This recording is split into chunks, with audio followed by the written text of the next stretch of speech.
Nevím nic jinak, takže bychom byli v pohodě. Já zluznu pár sekund. Má trošku víc HP, ale máš víc damage, takže to je jedno. Bomba. Bumbaja. Bumbaja. Forget where he had. Kámo, ten i domů večeře. Ne, prostě Baker's House Special.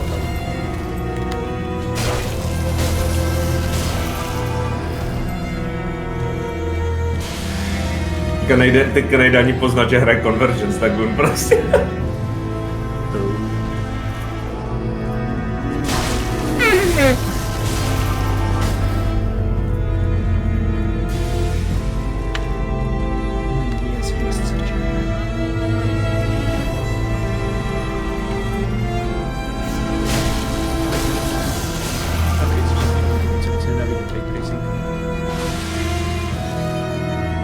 To máš za play. Právě, že oni mají... Právě, že se to teďka vypínou, protože si to všemu. No.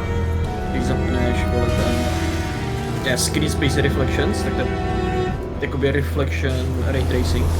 Ne, to není Ray Tracing. To je Ray Tracing, protože vidíš artefakty všude, jak jsou prostě. Na těch surfacích.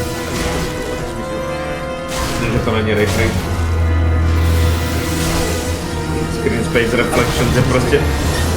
Je, ale to prostě není Ray Tracing. Prostě se ti bugují textury.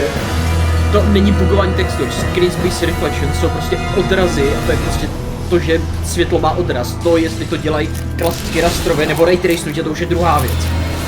Tady na to používají Ray Tracing, proto to dělá artefakty, protože ten denoisifier stojí za hovno.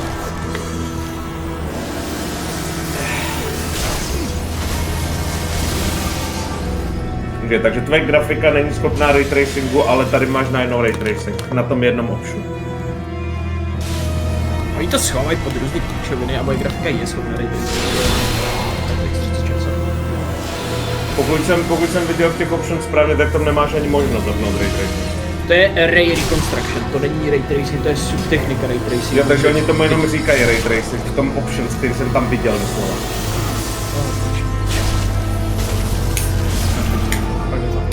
Rozumíš tomu hůř, to je to jasný prostě, že nemáš info, že... Já jsem to nehrál nedávno a tam